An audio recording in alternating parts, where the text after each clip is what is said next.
Hello friends, કેમ છો? મજામાં? ઓકે, હું પિનાકિન રાવલ નીટના આ ઈ લર્નિંગ પ્રોગ્રામના સેશનમાં હું સ્વાગત કરું છું તમારું. મિત્રો, લાસ્ટ લેક્ચરમાં આપણે રિંગના અક્ષ પરના વિદ્યુત ક્ષેત્રની વાત કરેલી છે. 2 કે 3 અગત્યના પરિણામ જે છે એ આપણે તારવવાના છે. બિફોર ધેટ અક્ષ પરનું ક્ષેત્ર એક વખત આપણે તાજું કરી લઈએ.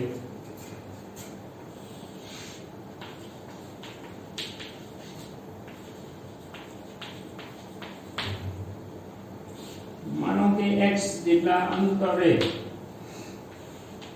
વિદ્યુત ક્ષેત્ર, સૂત્ર શું બનાવ્યું હતું આપણે? pqx છેદમાં x² + r² ની ડોટ ઘાત કઈ બાજુ હોય?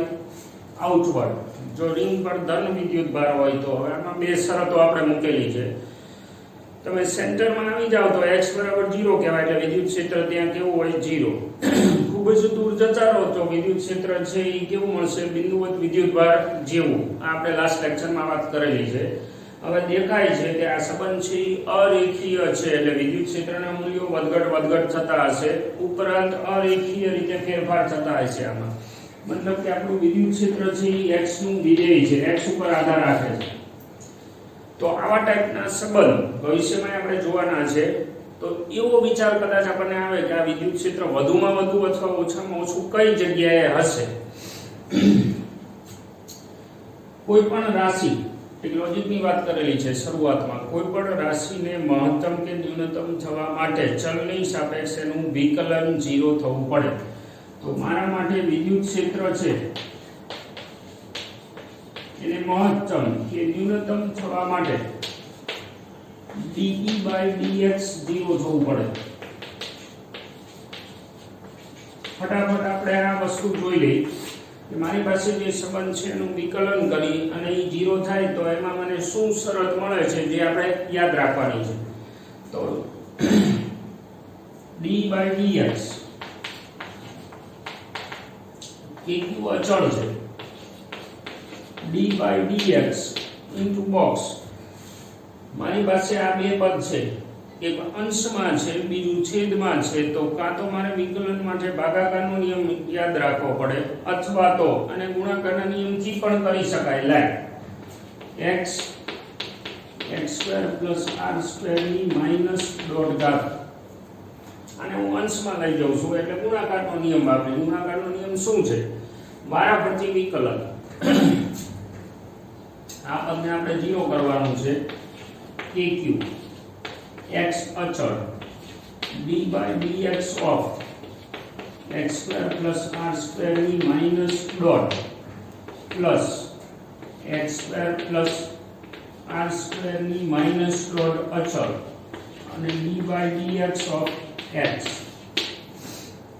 એકને અચળ ગણ્યું છે આપણે, બીજાનું વિકલન, બીજાને અચળ ગણ્યું પહેલાનું વિકલન. હવે અહીંયા આપણે આ વિકલન કરી તો આ kq ને તો ઉડાડી દેવાય એટલે નડે નહીં. x as it is. પછી આનું શું થશે? ઘાત આગળ એક ઘાત ઓછી એટલે -3/2 છે તો -5/2 થાય, પણ ડાયરેક્ટ આટલાથી નહીં પતે કારણ કે આ વિધેય છે. તો અગાઉ આપણે વાત કરેલી છે કે બાજુમાં મારે કાઉન્સનું વિકલન મૂકવું પડે. એટલે કાઉન્સનું વિકલન કરો તો અહીંયા થઈ જશે 2x + 0. આનું 2x અને આનું 0 વત્તા આ પદ આપણું as it is અને બાજુમાં આનું વિકલન થઈ જશે 1. હવે થોડુંક સાદુરૂપ આપી દઈએ આપણે. તો આમાંથી આ બે કેન્સલ, એક x વધ્યો એને આપણે આની આરે લઈ લઈએ કારણ કે આ ગુણાકાર જે છે એ x નો આની સાથે જ છે.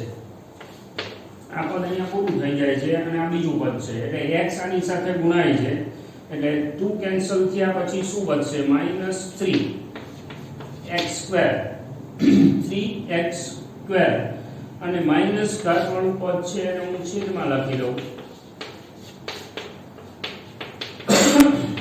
વત્તા આ બાજુનું પદ છે એને હું છેદમાં મૂકી દઉં. પેલી બાજુ લઈ જઈ પદને એટલે -3x² છેદમાં x² + r² ની 5/2 ઇઝ ઇક્વલ ટુ આ બાજુ x² + r² ની ડોટ. હવે એમાંથી ઓલી સાઈડનો છેદ છે એ આ બાજુ લઈ આવી આપણે, એટલે 3x² is equal two x² + r² ની 5/2 છેદમાં x² + r² ની 3/2. 5/2 માંથી 3/2 જાય એટલે કે અઢીમાંથી દોઢ જાય એટલે 1 વધે, મતલબ આ સાઈડ 1 કાઉન્સ વધ્યો. સામેની સાઈડમાં કાંઈ 3x² છે, આ બાજુ લઈ જાવ એટલે 2x². તો r is equal to plus or minus, અરે સોરી, x જોઈ છે આપણે ચલ તરીકે, તો x² is equal two r²/2. તો x is equal to plus or minus r/√2. મતલબ કે ત્રિજ્યાનો વર્ગમૂળ 2મો ભાગ જ્યાં હોય ત્યાં વિદ્યુત ક્ષેત્ર છે એ મેક્સિમમ આવશે, પ્લસ ઓર માઈનસ r/√2. એટલે આ વસ્તુ આપણે રિઝલ્ટ તરીકે યાદ રાખવાની છે. રિંગની અક્ષ પર આ જે અંતર આવે r/√2 અંતર, ત્યાં વિદ્યુત ક્ષેત્ર છે એ મેક્સિમમ આવશે. તો હવે આનું વેરિએશન કેવું આવશે? આ રીતે આવશે, r/√2 ઉપર અહીંથી તમે જાઓ, સપોઝ r/√2 છે તો અહીંયા મેક્સિમમ વિદ્યુત ક્ષેત્ર હશે, પેલી બાજુ આવી રીતે વિદ્યુત ક્ષેત્ર હશે, મેક્સિમમ ઓર મિનિમમ. પેલી સાઈડ માઈનસ સંદર્ભ માટે, આ બાજુ પ્લસ સંદર્ભ માટે. તમને કદાચ એવું થાય કે આ થિયરીની શું જરૂર? થિયરીની જરૂર નથી, આ કઈ રીતે આવ્યું એની જરૂર નથી. મેથડ જે છે, આ વિકલનની ટાઈપ એ આપણે ઘણી બધી જગ્યાએ કામ લાગવાની છે. એટલે બાય ચાન્સ ક્યાંય કોઈ એવી આવું પદ આવે કે જેમાં તમારે મેક્સિમમ મિનિમમ ગોતવાના હોય તો તમારે આ વસ્તુ ધ્યાનમાં રાખવાની છે કે ભાઈ આ રીતે તમે એનું વિકલન કરી શકો, આ લોજિક વાપરી શકો, એ લોજિકના આધારે આપેલી પરિસ્થિતિને સોર્ટ આઉટ કરી શકો. ઓકે, થોડુંક આમાં હજુ આગળ જઈએ આપણે, ઊંડા ઉતરીએ હવે ધીમે ધીમે.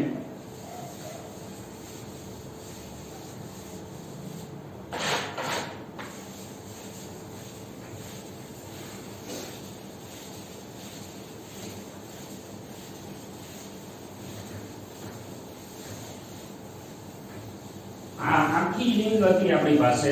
હવે કદાચ કોઈને એવો પ્રશ્ન થાય કે આખી રિંગ ન હોય અને અડધો પડધો કટકો હોય તો શું? લાઈક મારી પાસે આવી એક વર્તુળાકાર ચાપ છે જેની ત્રિજ્યા r નું નામ પાડી દઉં. r ત્રિજ્યાની વર્તુળાકાર ચાપના કારણે કેન્દ્ર પર વિદ્યુત ક્ષેત્ર. r ત્રિજ્યાની વર્તુળાકાર ચાપ એટલે આખું વર્તુળ નથી, આખું વર્તુળ હોત તો એના સેન્ટર ઉપર 0 ચાર્જ, અગાઉનું રિઝલ્ટ. અને અહીંયા આખું નથી તો પછી હવે મારે આનું વિદ્યુત ક્ષેત્ર તારવવું છે. મિત્રો યાદ રાખજો, આ જે બધા આપણે ટોપિક લઈ છે અને આઉટપુટ જે આવે સૂત્રો તો આપણે યાદ જ રાખવાના છે, પણ સાથે સાથે આ જે મેથડ બધી થાય છે એ મહત્વની છે. માનો કે તમારી પાસે આ વર્તુળાકાર ચાપ છે કે જેના ઉપર વિદ્યુત ભાર મૂકી દીધો છે, એટલે આ વિતરણ કેવું કહેવાય? રેખીય વિદ્યુત ભાર વિતરણ કહેવાય. તો એની રેખીય ભાર ઘનતા છે એને હું નામ પાડી દઉં એકમ લંબાઈ દીઠ લેમ્બડા, મતલબ કે આના ઉપર ટોટલ ક્યુ વિદ્યુત ભાર છે, એની લંબાઈ ટોટલ L છે, તો lambda is equal two Q/L છે. અને હવે આના કારણે મારે કેન્દ્ર ઉપર વિદ્યુત ક્ષેત્ર ગોતવાનું થાય છે. એક જ હથિયાર આપણી પાસે, તમારે આના ઉપર ખંડ ધારવાનો છે, અતિ સૂક્ષ્મ એવો ખંડ. હવે કઈ જગ્યાએ આપણે ધાર્યો છે એ કહી દઈશું. તમારો જે આ સંદર્ભ છે, માનો કે x અક્ષ, તો x અક્ષ થી થીટા જેટલા કોણ પાસે આપણે આ ખંડ ધારેલો છે અને હું એ ખંડને નામ પાડી દઉં અતિ સૂક્ષ્મ. કેવો? લંબાઈનો ખંડ dl. તો ખંડ પર વિદ્યુત ભાર dq બરાબર શું થાય લેમ્બડા dl થાય। તો હવે આ બિંદુવત વિદ્યુત ભાર થયો તો અહીંયા લખી શકો કે ખંડના કારણે જો મિત્રો મેથડ એક દાજી જાય છે અગાઉની થિયરીની જેમ જ છે કેન્દ્ર પર વિદ્યુત ક્ષેત્ર DE બરાબર k અચળ dq છેદમાં અંતરનો વર્ગ એમાં k લેમ્બડા dl છેદમાં અંતરનો વર્ગ DE આટલું વિદ્યુત ક્ષેત્ર આવશે ખંડના કારણે કેન્દ્ર પર। હવે કુલ વિદ્યુત ક્ષેત્ર જોતું હોય તો આને મારે એડ કરવું પડે પણ હવે અહીંયા દેખાય છે કે મારે આમાં વેક્ટર નોટેશન એડ કરવું પડશે। શું કામ વેક્ટર નોટેશન એડ કરવું પડશે દેખાય છે જો આ જે ખંડ છે તમારો એના કારણે વિદ્યુત ક્ષેત્ર આ બાજુ આવશે DE સદિશ मतलब કે આ ખૂણો આપણો થીટા થાય છે અભિકોણ થવાના કારણે। તો હવે દેખાય છે આપણા ખંડ જો બદલાય તો ઓલા વિદ્યુત ક્ષેત્રના જે ઘટ સદિશ છે એ ચેન્જ થવાના ભલે હશે એ કયા ચરણમાં ત્રીજા ચરણમાં જ પણ છતાંય વિદ્યુત ક્ષેત્ર છે એના સદિશ ચેન્જ થાય। તો હું એના બે નામ પાડી દઉં એક આ બાજુનો ઘટક DEX અને એક આ બાજુનો ઘટક DEY અને એ બંનેને પછી આપણે અલગ અલગ એડ કરી દઈએ। DEX બરાબર શું DE cos થીટા પછી DEY બરાબર શું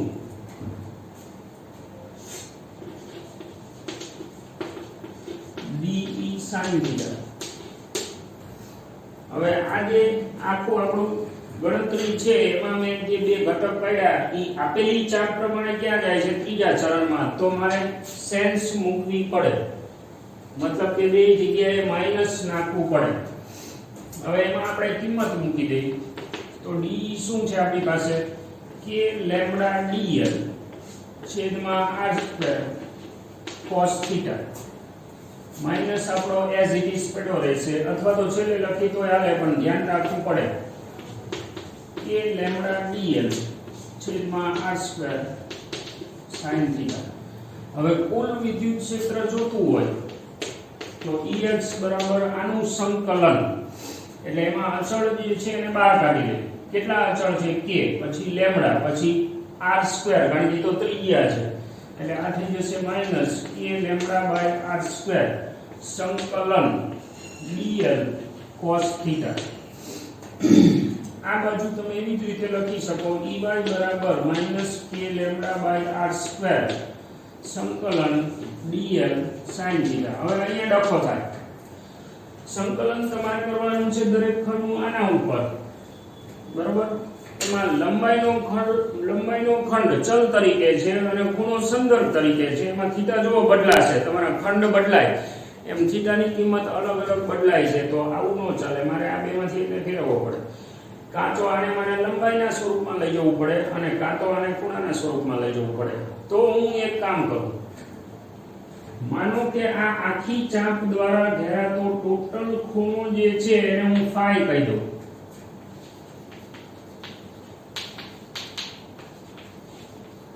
કુલ કોણ જે છે એને આપણે ફાઈ કહી દઈએ બરોબર છે। પછી ખંડ દ્વારા કેન્દ્ર પાસે ભૂમિતિ ધ્યાનમાં રાખજો સમજજો આકૃતિમાં ન દેખાય તો શબ્દ પકડજો ખંડ દ્વારા કેન્દ્ર પાસે જે ઝીણકો ખૂણો બને એને હું d થીટા નામ પાડી દઉં તો આપણી જૂની પુરાણી વ્યાખ્યા ખૂણો બરાબર ચાપ ભાગ્યા ત્રિજ્યા થાય d થીટા બરાબર dl dl એટલે આટલો ભાગ એટલે ખૂણો બરાબર ચાપ ભાગ્યા ત્રિજ્યા અને હવે હું dl ની જગ્યાએ k લેમ્બડા r2 સંકલન dl ની જગ્યાએ શું થઈ જાય r d theta cos theta. હવે એમાંથી r બાર કાઢી લઉં એટલે એક r ઉડી જાય એટલે અહીંયા શું વધે k લેમ્બડા બાય r એક r કેન્સલ cos થીટા આગળ લખી તો સારું લાગે d થીટા ઈ જ રીતે અહીંયા વચ્ચેના સ્ટેપ હું નથી લખતો તો ey બરાબર શું થશે -k λ/r સંકલન sin θ d θ. હવે સંકલનની લિમિટ કે ભાઈ આ સંકલન ક્યાંથી ક્યાં સુધી કરવાનું છે બહુ સ્વાભાવિક છે. આપણો વ્યાખ્યાયિત ચલ કયો થીટા એને 0 થી શરૂ કરી અને ક્યાં સુધી લઈ જવાનો છે phi સુધી. 0 થી શરૂ કરી અને phi સુધી એટલે આપણી આખી ચાપ તૈયાર થાય. આ ધ્યાન રાખજો લિમિટ ક્યારેય પણ સંકલનના સમ આવે ત્યારે એમાં આપણે શું કરવાનું છે આપણો વ્યાખ્યાયિત ચલ એવી રીતે સિલેક્ટ કરવાનો છે કે જેની કિંમત તમે લો એટલે તમારું આપેલું વિતરણ તૈયાર થાય. તો આપણા માટે હું લિમિટ એને હું 0 થી શરૂ કરી અને phi સુધી લઈ જાઉં એટલે આખું વિતરણ તૈયાર થાય. હું એક કામ કરું છું અત્યાર પૂરતું આ જે લિમિટ છે એને હું θ1 અને θ2 કહી દઉં. કારણ પછી હમણાં કહું છું. તો હવે આ શું થઈ જશે -k λ/r cos θ નું સંકલન sin θ થાય. યાદ રાખવું પડે cos θ નું સંકલન sin θ થાય કારણ કે sin θ નું વિકલન cos θ છે. ઓકે અહીંયા આવતા રહો. તો આ થઈ જશે -k λ/r sin θ નું વિકલન -cos θ થાય θ1 to θ2. cos θ નું વિકલન -sin θ છે તો sin θ નું સંકલન -cos θ થાય. ઓકે આ તો સૂત્રો તમારે યાદ રાખવાના જ થાય છે. એટલે હવે અહીંયા શું થશે ex બરાબર જગ્યાની શોર્ટેજ પડવા માંડી છે. મેં હમણાં જ કીધું કે થોડાક આપણે ઊંડા ઉતરી જઈએ તો ઊંડા ઉતરી એટલે થોડુંક હેવી તો થવાનું છે. k λ/r sin θ2 sin θ1 sin θ2 sin θ1 આ આપણા માટે માઈનસ એઝ ઇટ ઇઝ આ શેનો છે ત્રીજા ચરણનો sin θ2 sin θ1 એમાં θ1 એટલે શું ત્યાંથી ઉપાડો છો એટલે આપણા માટે આ 0 એટલે સીધો આ જવાબ તમારો આવે. હમણાં આપણે ચેક આઉટ કરી લઈશું પછી બીજું અહીંયા આવતા રહી તો આનું શું થઈ જશે ey is equal to -k λ/r અહીંયા થાય -cos θ2 પછી માઈનસ સૂત્રનો પછી ફરીથી લખી દે ex બરાબર -k λ/r -cos θ2 -cos θ2 પછી માઈનસ સૂત્રનો અંદર ફરીથી -cos θ1 એટલે આ પદ છે ઈ પ્લસ થઈ જશે જેને પહેલા લખાય. આ બે સૂત્રો આપણને મળ્યા.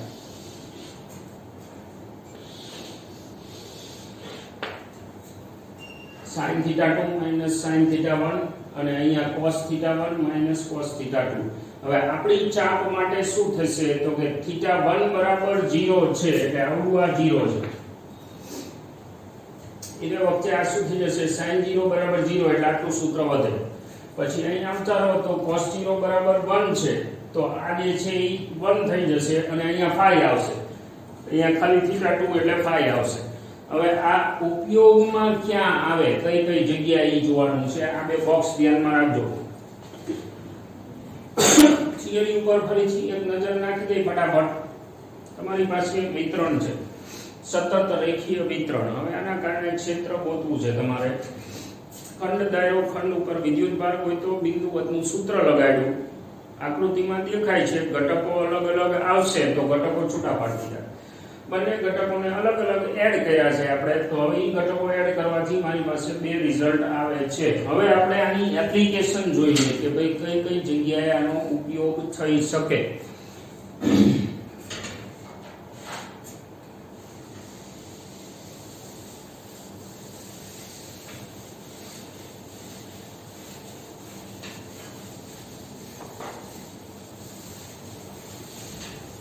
આખી તારવણી કાઢી લઉં છું. ફ્રૂટ આપણી પાસે પડ્યું છે.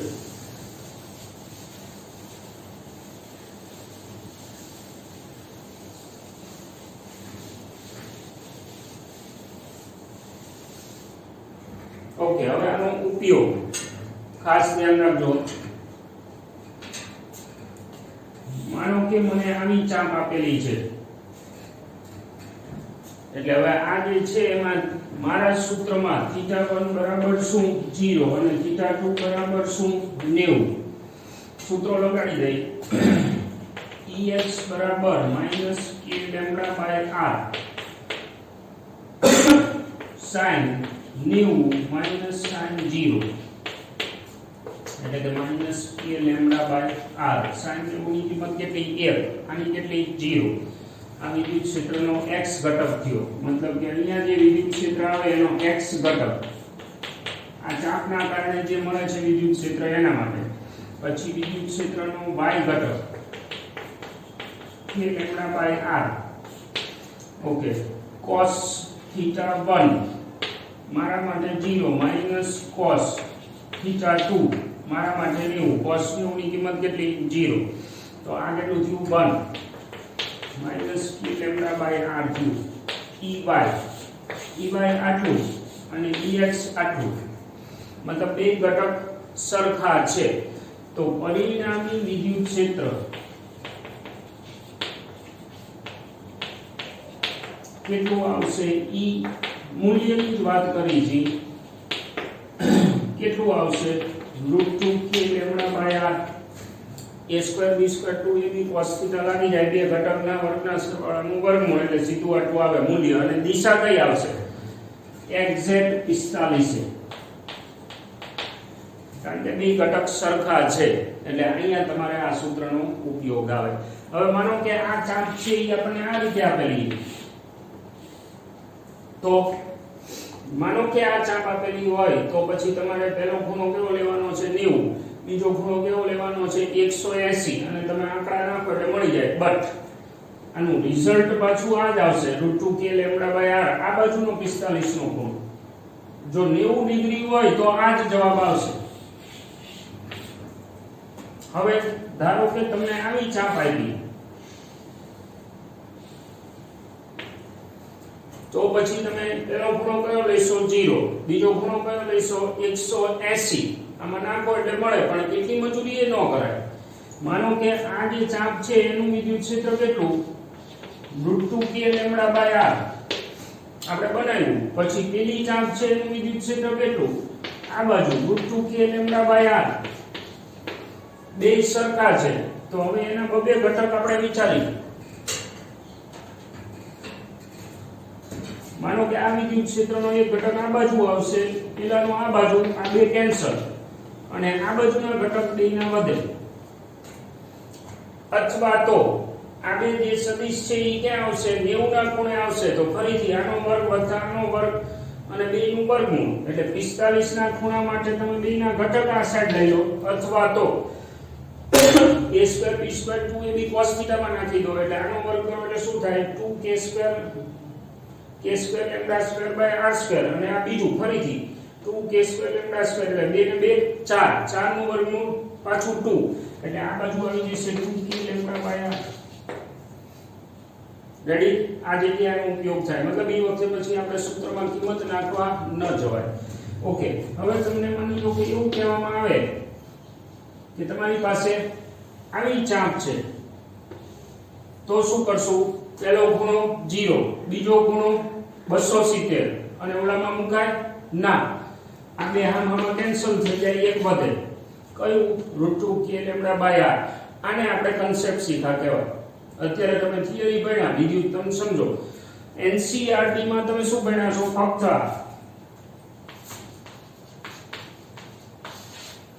બિંદુવત વિદ્યુતભારનું ક્ષેત્ર. અને પછી હવે આપણે શું કરી રહ્યા છીએ? તો કે આ એક જ હથિયાર ઉપર જુદા જુદા વિતરણ માટે ફક્ત સંકલન નામનું આપણે એક હથિયાર લઈ અને એડપ્ટ કરતા જઈએ છીએ. એટલે આપેલા વિતરણ માટે તમને જુદા જુદા વિદ્યુત ક્ષેત્ર મળતા જાય. જરૂરી નથી કે આ સૂત્રો ફરજિયાત આપણે પાકા કરવાના. ફંડામેન્ટલ મેથડ તમને આવડે, પછી થોડુંક મંગલ મંદિર આપણું ચાલુ હોય તો મજૂરી કર્યા વગર તમારા શોર્ટકટ બને કે ભાઈ એક 45 ના ખૂણા માટે તો આપણી પાસે છે જ તે. અરે સોરી, 90 નું આખી ચાપ હોય, ચોથા ભાગની ચાપ, તો એક સૂત્ર તો આપણી પાસે પડેલું જ છે. તો પછી શું? તો કે એનો ઉપયોગ કરીને આ બધો વહીવટ કરી શકાય. માની લો કે હવે આ વર્તુળ પૂરું, કરો તો શું થાય?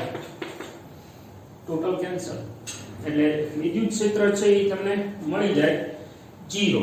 રિંગની અક્ષ ઉપર જે હતું કેન્દ્ર ઉપર એ આપણું પાછું આવે. બાય ચાન્સ આમાં કેવું કરી શકે એ લોકો?